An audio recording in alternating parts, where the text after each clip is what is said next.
I didn't know if I was going to make it out alive or not. Rising hate crimes leaving communities traumatized. That is a national emergency. Now, our year-long investigation uncovers the threat here and across the country, revealing how hate sells. It's a lot of money. And how people of all faiths are coming together to stop hate from spreading. We're not going to hide. This should not be happening to any family. We get answers from coast to coast, holding the FBI and other top leaders accountable. People you must know don't trust you. You all are the attorneys general in your state.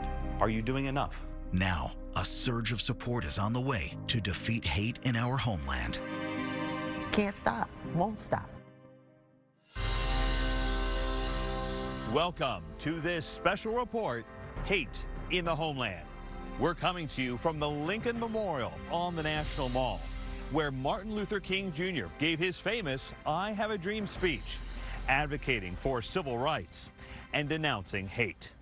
Hello, I'm Chief National Investigative Correspondent Mark Albert. This hour, we're going to go in depth into the rise of hate in America, how prevalent it is, and crucially, what's being done to stop it. These stories will inspire you, move you, and make you think about what we can all do to counter hate in our community. Our National Investigative Unit has spent this year uncovering the prevalence of hate in our towns, the true scope of the threat, and the resources needed to combat it. We do want to warn you, some language in our first story is disturbing. This is Tristan Webb, and this is his voice. I think that the Jews, they are just a parasitical race. And I mean, I don't believe the Holocaust happened. I wish it did happen. It's the voice of hate in the homeland. Webb is a 19-year-old from Michigan. This interview with him had never been heard before, an exclusive part of Season 2 of the Sounds Like Hate podcast that debuted worldwide in May. They tried to get therapists to talk to me. They tried to suspend me. They tried to do whatever they could to stop, me, de-radicalize me and everything, and it just didn't work. It just made me more secure in what I was doing. And it worked. I mean, I got a group of people around and got people to wake up. On tape, Webb brags of founding a group called Aryan Resistance and resisting his own family when confronted. Oh, yeah, no, it didn't work at all. I think no one wants to hear, oh, you're wrong, you need to stop this. You're evil, you're right, because it just makes you more sure in yourself. My mother is Jewish, and I'm sitting here listening to this man talking about the fact that the Holocaust didn't even exist. It's infuriating. But Jamila Peksima and her team convinced Webb to talk, the sound of his views becoming a canary in a very dark coal mine. I think this is a huge problem in our communities we've avoided talking about, and it's time to address it. I didn't know if I was going to make it out alive or not. They put their hands on me. It's so dehumanizing. I was really at risk for my life. These are the voices of the survivors of hate, and there are more every day. In the most recent year available, hate crimes in America rose to the highest level in a decade, with 20 a day. Hate-motivated killings, highest in nearly 30 years. And hate crimes targeting Asian Americans soaring 188%. How many hate groups are you tracking right now? In 2020, 866. Susan Cork is with the Southern Poverty Law Center. We spoke with her at the Martin Luther King Jr. Memorial on the National Mall. 58 years after King's March on Washington, his fierce urgency of now remains. The classic neo-Nazi Ku Klux Klan, there's the white supremacist, white nationalist groups, and then there's the more mainstream groups, the anti-immigrant, anti-Muslim, anti-LGBTQ, anti-Semitic. More than 800. That sounds like a lot. It is a lot, and it's scary. Yeah, it's a frightening number. I feel like our country is at a reckoning. Hate crimes are vastly underreported. Most of the vulnerable communities do not feel safe reporting it to the police. That is a national emergency. Here's why. In May, the FBI said only 14% of law enforcement agencies nationwide reported hate crimes to its federal database. 14%. So we asked more than 14,000 police chiefs and sheriffs in all 50 states whether they think it should be required. Of those who responded to our exclusive National Investigative Unit survey, 81% said hate crimes reporting should be mandatory. Yet 4 in 10 told us hate crime reporting, in their view, is insufficient now. And only 2% of those agencies that responded said they have a dedicated hate crimes unit. Do lawmakers in state houses around the nation need to do more? Absolutely. Allison Padilla Goodman is vice president of the Southern Division at the Anti-Defamation League. We met her outside the Capitol in Georgia, which finally passed a hate crimes bill into law last year. These 3 states still do not have a traditional hate crimes law: Wyoming, Arkansas, and South Carolina. And those states, along with 17 more, do not require data collection on hate crimes, according to the Justice Department. Look, we cannot understand truly the landscape of hate and the landscape of hate crimes when we have faulty data. We need for state lawmakers to really grasp and understand the impact of hate crimes and really commit to getting reporting right. An effort to counteract the voices spewing hate in our homeland. We need to find the next Martin Luther King in each and every one of us that we're willing to stand up and fight together. Reporting you can't get anywhere else doesn't end here. Right now on our website, see our exclusive survey results. Hear a special portion of the Sounds Like Hate podcast and read any hate crimes laws in your state.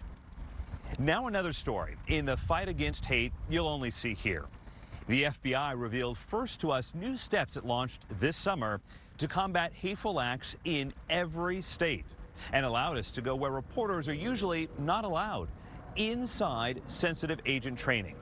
For vulnerable communities, the extra help is badly needed.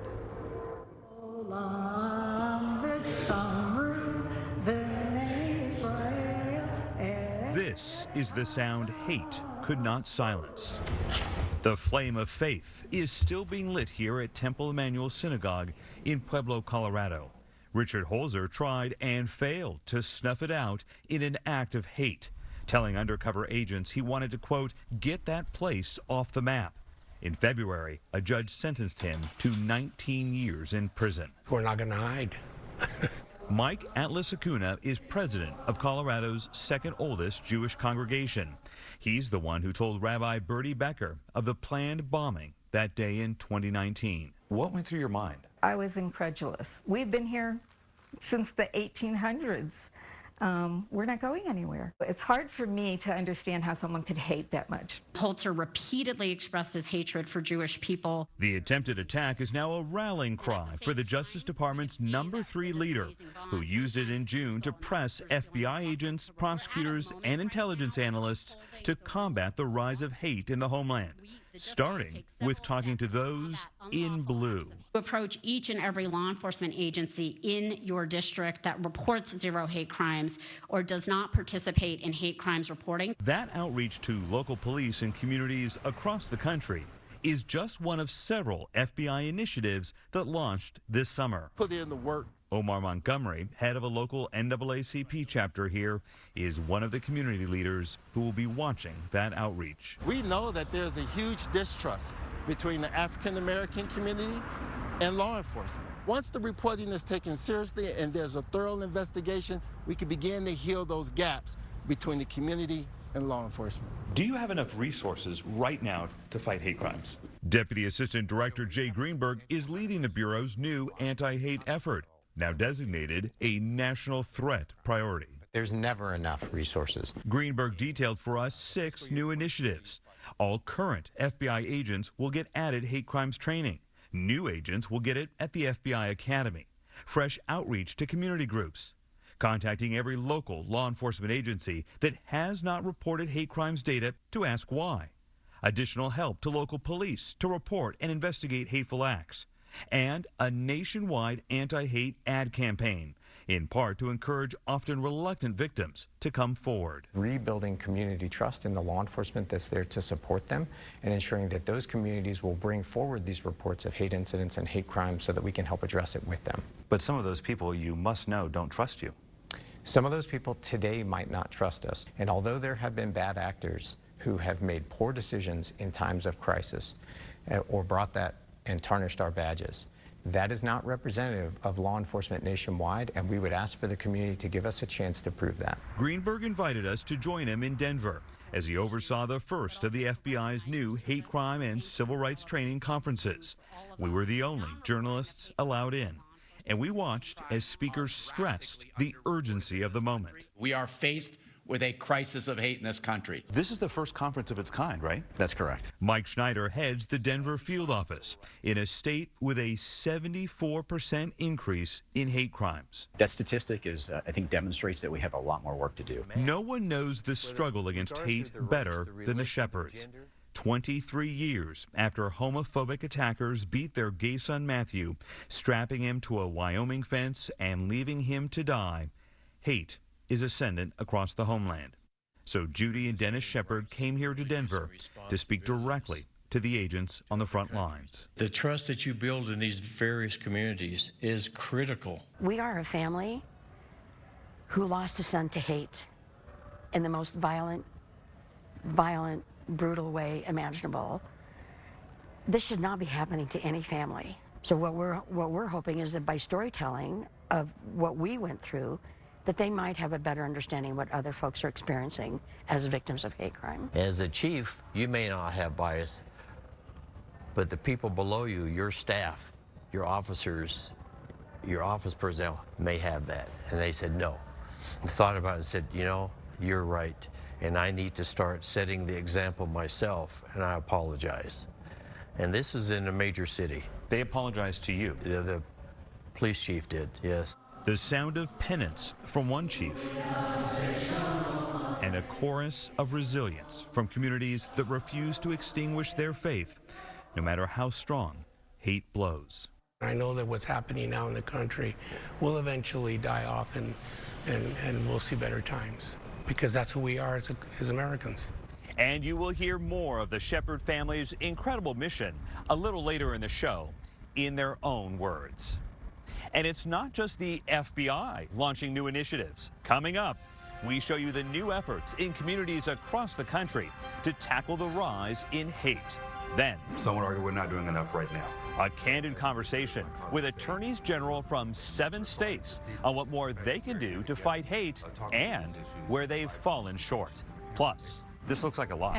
It's a lot of money. It's a lot of money changing hands. We show you the monetization of hate, a revealing look at how hate sells online when our Hate in the Homeland special continues from the National Mall.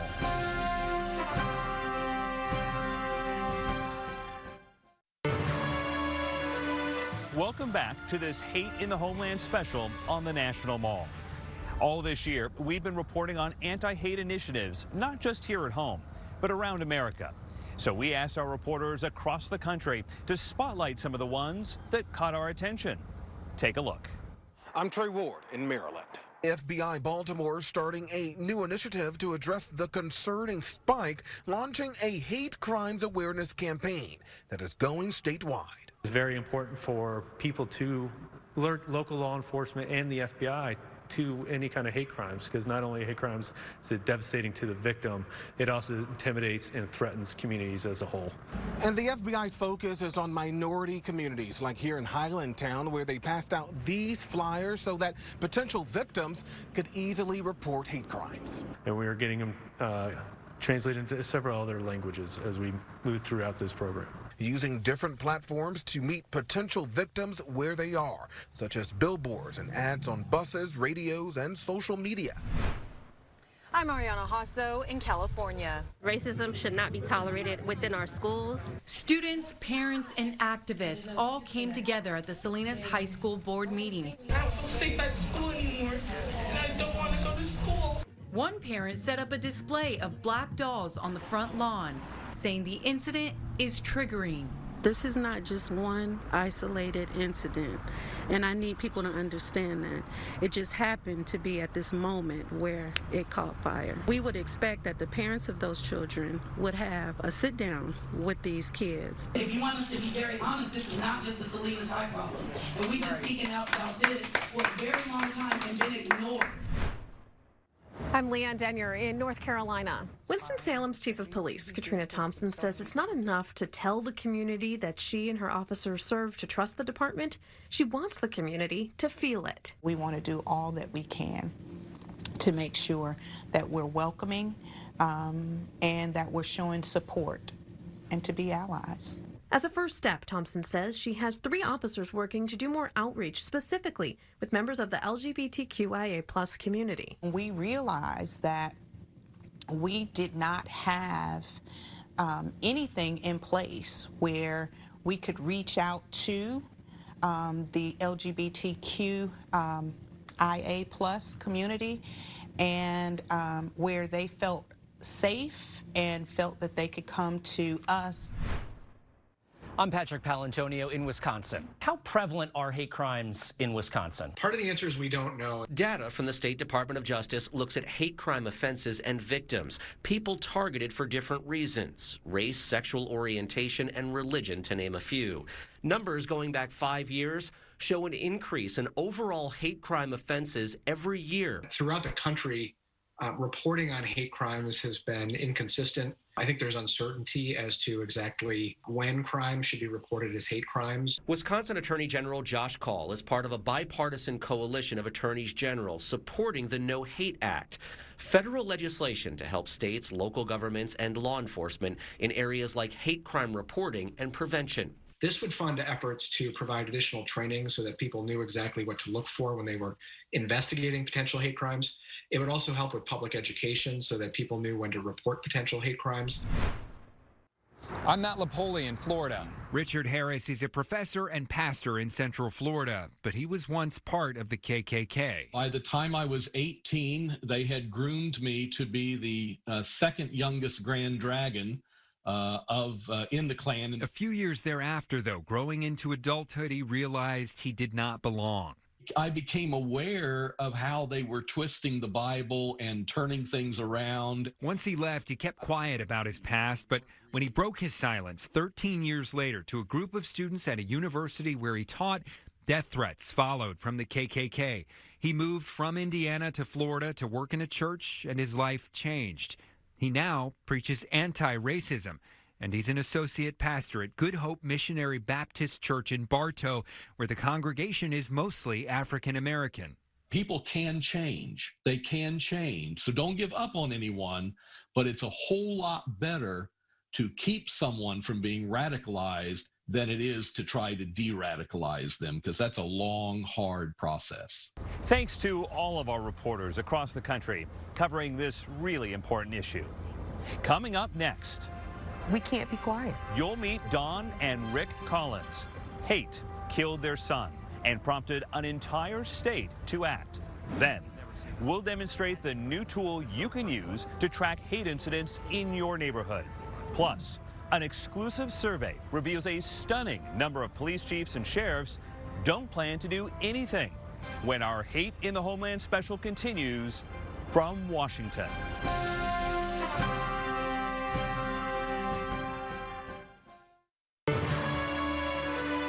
Our Hate in the Homeland investigation has uncovered how spreading hate online is now a booming business, far beyond how groups like the Ku Klux Klan used to raise money.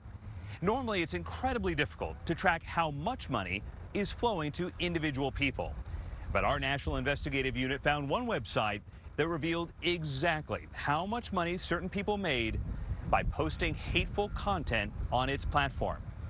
You're about to see the monetization of hate.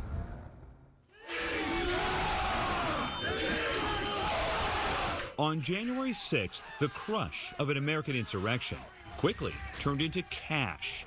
Cash for some provocateurs who live streamed the events, and we've confirmed earned money off that content. And it wasn't the first time hate made money online. The gray circles are donors on the DLive video streaming platform, and the pink circles are streamers or content creators on that platform. You're watching hate sell on a website called DLive. Pink for each person who posted hateful content, gray dots for those who paid money to them. Dr. Megan Squire at Elon University in North Carolina made this animation exclusively for the National Investigative Unit. Her analysis is only possible because DLive, a live streaming platform like YouTube and Twitch, makes public its list of transactions. Nearly all its competitors do not, making this a valuable and unique insight into how much people can earn off hate. This looks like a lot. It's a lot of money. It's a lot of money changing hands. How much money? Here are the top totals per person for the 6 months before Election Day last November. We're not showing you their names, but they've all posted content flagged as containing hate. And these are their totals after the election through March.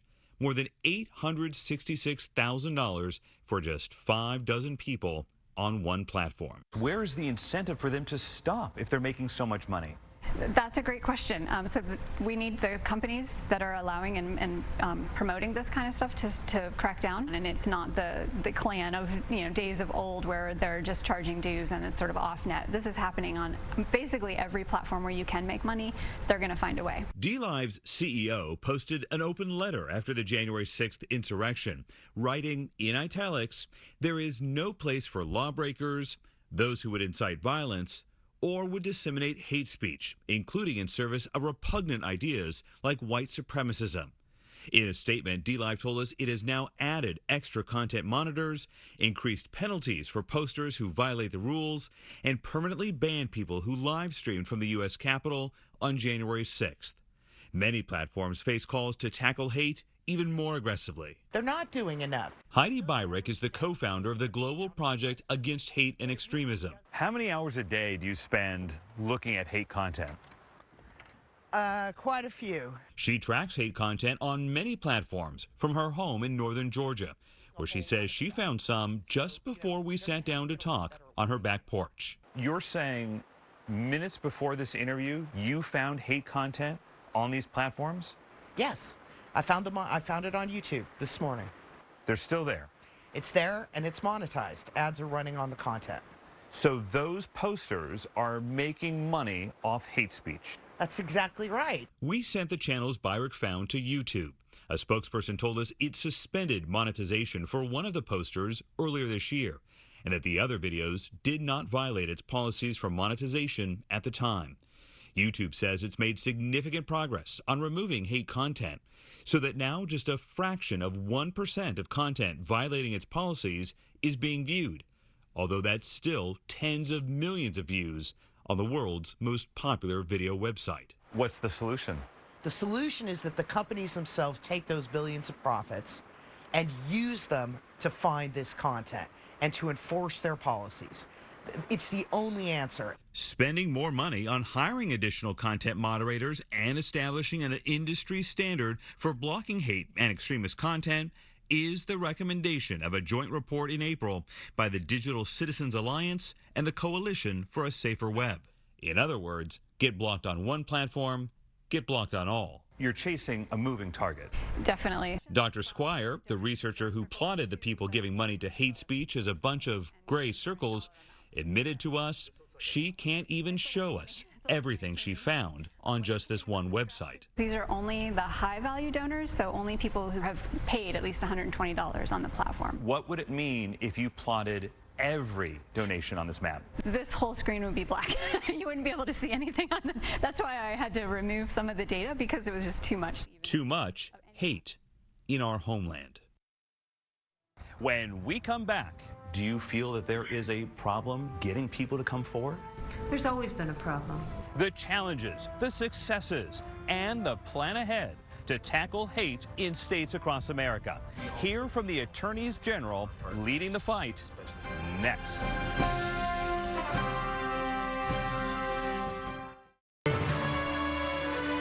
Welcome back to the Lincoln Memorial. The top law enforcement officer in every state is the Attorney General. So we brought half a dozen of them together for a very rare group interview at a summit here in D.C. called The People v. Hate, to find out what steps they're taking and challenging them on whether it's actually helping. Thank you all very much for joining us. This summit is called The People v. Hate, as if you all are actively prosecuting the very idea of hate in this country. Is that how you all see it? I think that's a great question. In a way, we are taking on the prosecution of hate. We're not bringing a case against any individual or any group, but the concept of hate, that one group is better than another group, that looks to dehumanize another group for who they love, who they believe in, the color of their race, their ethnic origin. It's that concept that we, the people, are fighting against hate with. The Bureau of Justice Statistics came out with a report in September that on average, U.S. residents experienced 246,000 hate crime victimizations each year. Each year, 250,000. Nearly 2/3 of those are assaults. And we know that may be an undercount because many victims don't feel comfortable reporting or telling anybody. You all are the attorneys general in your state. Are you doing enough? I think we could always be doing more. Some would argue we're not doing enough right now. One of the panels we had today talked about the fact that numbers are unreported, as you've indicated, so those numbers are low. But what we have to do is to demonstrate to the public that we will be responsive to those cries for help, to those announcements of discrimination and belittling treatment toward folks to the extent we can be actionable with it. And those numbers hopefully will continue to decrease as we move forward. I'm curious, how many of you think that hate crimes are underreported? Sure. All of us. Yeah. Absolutely. They've doubled in the state of Delaware between 2018 and 2019, reports of hate crimes. And those numbers don't reflect reality. It's definitely underreported. Hate is born of ignorance, and it grows with positive reinforcement within an echo chamber of those hateful feelings. And so it's important for us to know that we can be not only reactive with hate crimes, but proactive in trying to educate and bring people together to understand that we're all human beings and we have so much more in common than we have apart. How do you all be proactive if we all acknowledge that hate crimes are underreported so you don't know the scope of the problem? This is a great question. But we've got a historical antecedent. If you go back to the 1980s, domestic violence was hugely underreported.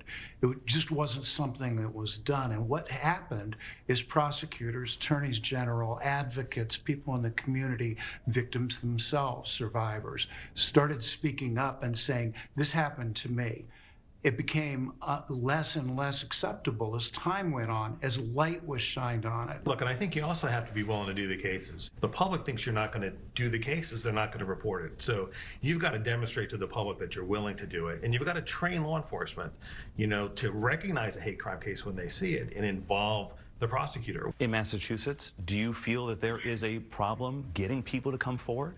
There's always been a problem. We have to call out hate when we see it. We have to have hotlines. We have to have victim witness advocates. We need to make it comfortable for people to come forward and report what has happened to them. And we need to treat them, whether it's a crime we can prosecute or not, treat them with the empathy that they deserve. Remember, what's so pernicious about hate, it's not just an affront to that one victim.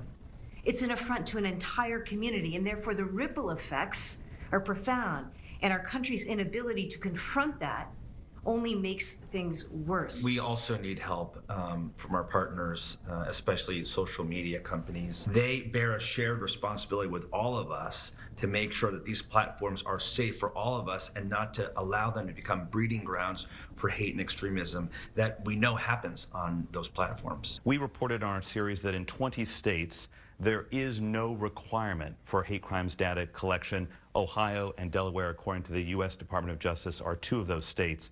Should that change? We're working on changing that as we speak. I support the uniform reporting of it. I need a legislature to agree with that.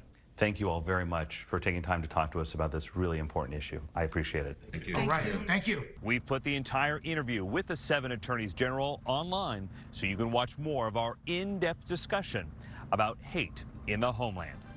Coming up next. This is him at one of the military balls, so he was all about the service. You'll meet Lieutenant Richard Collins III and learn how his legacy is countering hate. Then, see the effort to prevent hate crimes before they occur. We can give them the tools. And later, Judy and Dennis Shepard, fighting for their son nearly a quarter century after his death shocked the nation. Stay with us.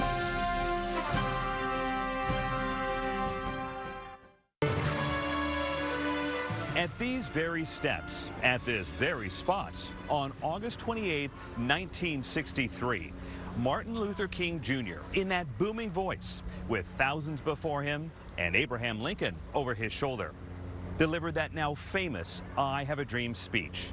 He declared, "We refuse to believe that the Bank of Justice is bankrupt."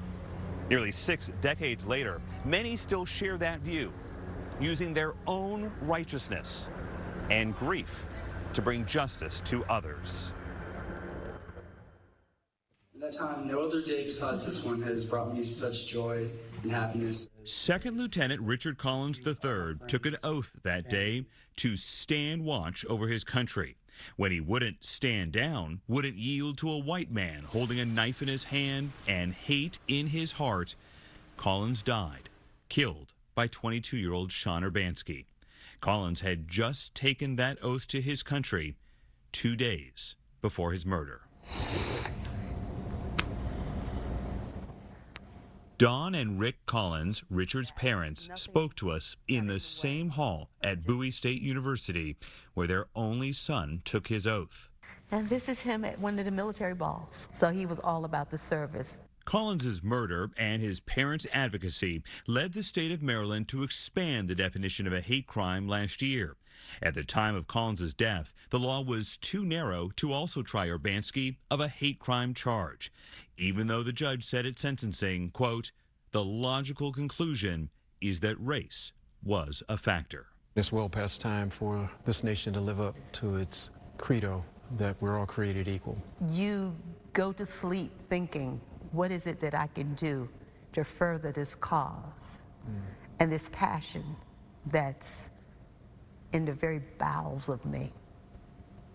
Can't stop, won't stop. With their foundation, To rid this wonderful country of the hate.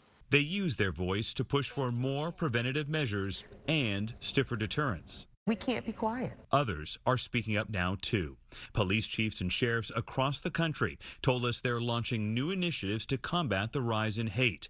From dedicated units at a department in Pennsylvania and in Winston-Salem, North Carolina, It's invaluable to me, it's priceless. to a social media campaign at a department in Texas, to new training for officers at a city in Missouri, and to a human relations committee in Maynard, Massachusetts. The more information people have, the less hate there will be. The chiefs and sheriffs outlined those new programs in their responses to our exclusive National Investigative Unit survey we sent to 14,000 law enforcement agencies in all 50 states.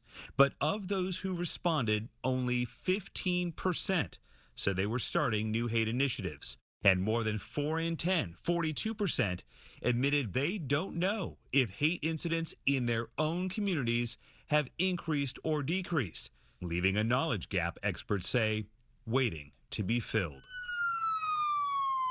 But we've learned help is on the way. This is what the screen looks like when you first enter a hate crime. Correct. Dr. Jeff Grunwald, director of the Terrorism Research Center at the University of Arkansas, helps run the Extremist Crime Database, partly funded by the U.S. Justice Department. It catalogs hate crimes and later this year will expand for the first time to cover plots as well, giving law enforcement and prosecutors a new resource to fight hate in the homeland. We can give them the tools in order to identify patterns that are indicative of escalation of violence. If you don't know what to look for, how can you prevent the next attack? Exactly. The only way to know what to look for is to create these large-scale relational databases and study them in depth. You can't walk away from this. Rick and Don Collins return to the site of their son's murder often, every year at the exact moment of their son's death. Soon, a memorial will be placed here, just as permanent as the family's mission against hate. We're still fighting, and we will continue to fight. Because we are patriots, and we are Americans, and we're not going to let anyone tell us any different. The Collins family still standing watch. Love you, baby boy. The U.S. Justice Department tells us it has ordered an expedited review for how it can immediately fight hate crimes across the country. When our Hate in the Homeland special continues, a family in mourning becomes a family with purpose. Our child is our child, and we accept and love that our child unconditionally, and everybody should do the same. More of our extended conversation with Judy and Dennis Shepard of the Matthew Shepard Foundation when we come back to the Lincoln Memorial.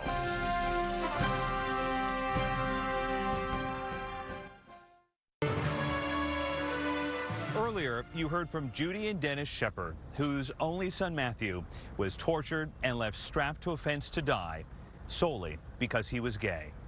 The couple now speak to law enforcement groups to stress the urgency of combating hate in all forms. Their message is so powerful, we wanted you to hear more of it without interruption.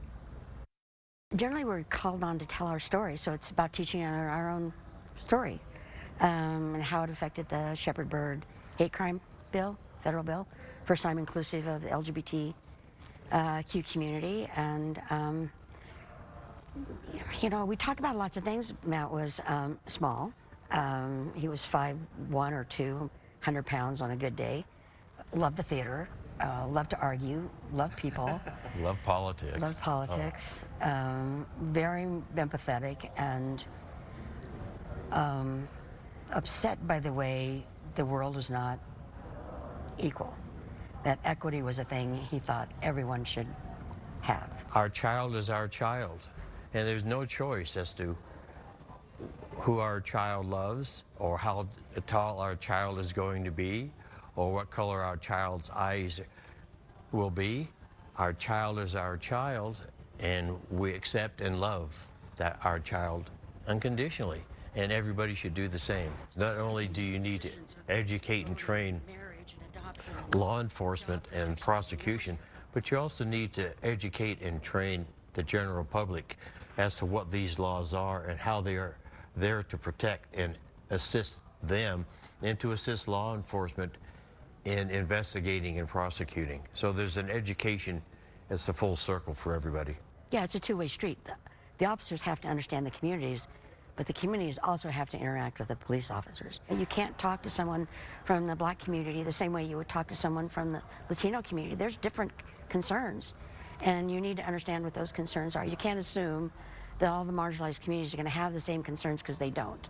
The gay community has its own vocabulary, and so does every marginalized community. But we lost our son to hate that did not have to happen. We were fortunate, and the law enforcement we worked with were stellar. But we have talked to folks who have encountered law enforcement that was not sympathetic, not empathetic, not in the least bit even trying to understand the issues that face them in the world of hate that they've encountered. We thank the Shepards for talking with us. You can learn more about the Matthew Shepard Foundation at matthewshepard.org. Ahead. I printed out the user manual, and it's 165 pages.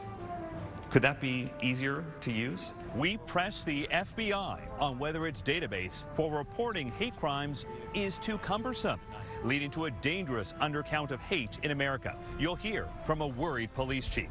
Plus, we'll show you how to use a new tool to track hate where you live. We'll be right back.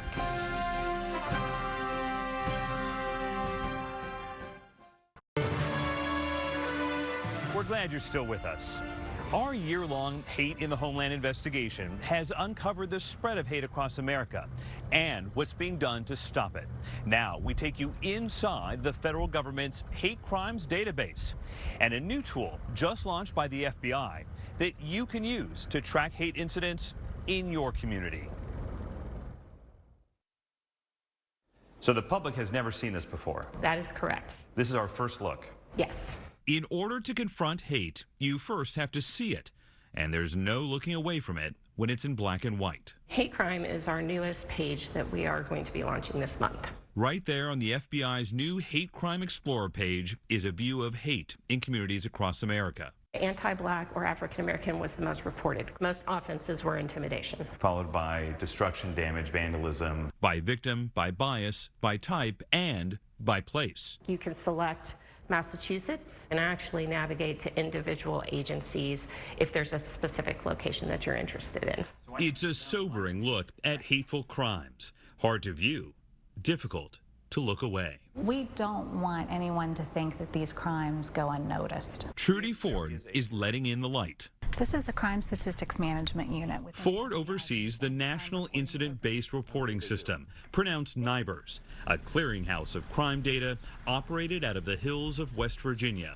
Her unit is a place few people get to see, gathering data some might not want to see. Some agencies told us you're making them look bad, that if there's hate crimes that they're reporting, then perhaps people don't want to live in their community. Our goal isn't to make anyone look bad. It's to show the national landscape of crime in the United States. But as the National Investigative Unit reported in May, only 14% of the more than 15,000 agencies that gave crime stats to Ford's section actually reported hate offenses. And 3,200 agencies nationwide did not answer at all. We don't want things to go underreported. You know, the only way we can show the national picture is to get all the information available to us. So this is a problem you're addressing. We are working at it hard. To find out why more agencies aren't reporting, we sent a survey to more than 14,000 police chiefs and sheriffs nationwide and asked them. Some who responded blamed a lack of resources. Others told us the NIBRS system is just too hard to use. Extremely difficult to navigate, with multiple opportunities to make coding mistakes, a chief in Georgia wrote. Need better training on definitions of hate crimes, a Texas chief said. One in Illinois wrote, poorly designed and is not user-friendly. I guess it's cumbersome. Brandon Grafe is the chief of police in Marple Township, Pennsylvania, a suburb of Philadelphia. It's still very onerous, I think, for the writing officer. It sounds like some people don't think it's very easy to use. We're always open to making it better, but I think it is new. This is the first year that we have mandated the use of NIBRS to report to the FBI. I printed out the user manual, and it's 165 pages. Could that be easier to use? And certainly always evolving. You want it to be, though, as easy as it can be to encourage reporting, do you not?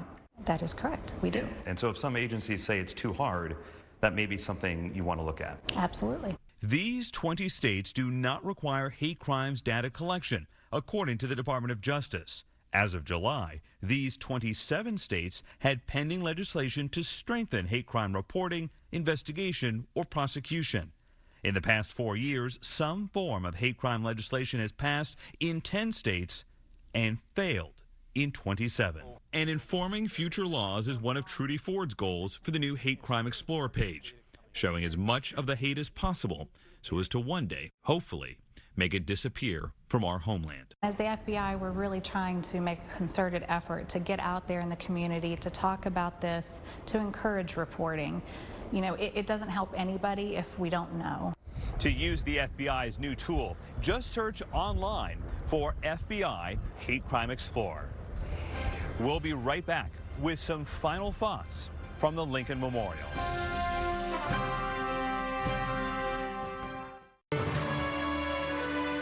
There's a lot more to be said about efforts to end hate and make our communities safer. That's why the conversation doesn't end here. If you know of anti-hate initiatives in your community you think we should take a look at, or other stories, send us an email at investigate@hearst.com. That's investigate@hearst.com. We look forward to hearing from you. Thanks for joining us for this Hate in the Homeland special. I'm Chief National Investigative Correspondent Mark Albert. Goodbye from the National Mall in Washington.